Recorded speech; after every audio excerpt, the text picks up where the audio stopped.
nga, sabi ko lang, ngayon ko lang nagawa yung ganyan. Yung ganito yung curve. Alam mo, ngayon ko lang na-achieve yan.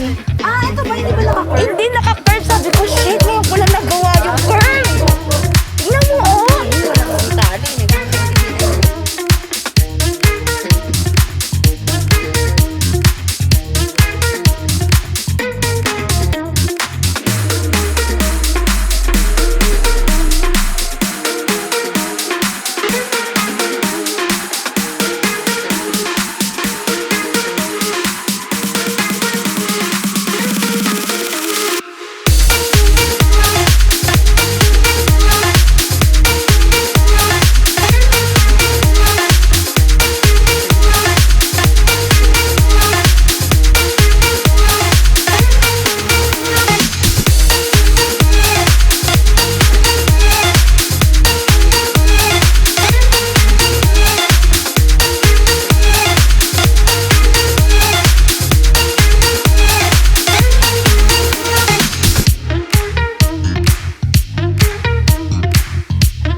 Part 4 na ng preparation para sa first birthday ni Teo.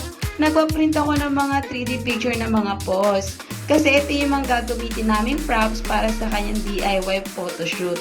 O, di ba pati photoshoot, DIY pa rin? Siyempre, wais tayo eh. So, yun, kailangan muna natin kupitin isa-isa yung mga po. Yun lang talaga yung kukunin natin. Kailangan natin ng maging mabusisi, masinop at masipag para hindi masayang yung tarpaulin at magupit natin ng maayos. Buti na nga lang may mga katulong ako sa paggawa nito kasi napakahirap talaga niyang gawin at mabusisi. Pagkatapos nung kumuha ko ng styro, since sinabi ko sa unang video na nahihinga lang ko ng styro, so ayan, maliliit siya kaya kailangan pagtugtungin para magkasya yung isang picture ng po.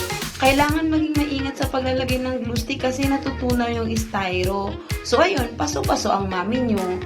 Tapos noon, after kong idikit yung styro, idinikit ko naman yung mga nagupit ko na tarp ng po. Kailangan maingat din para hindi naman mabutas yung tarpaulin.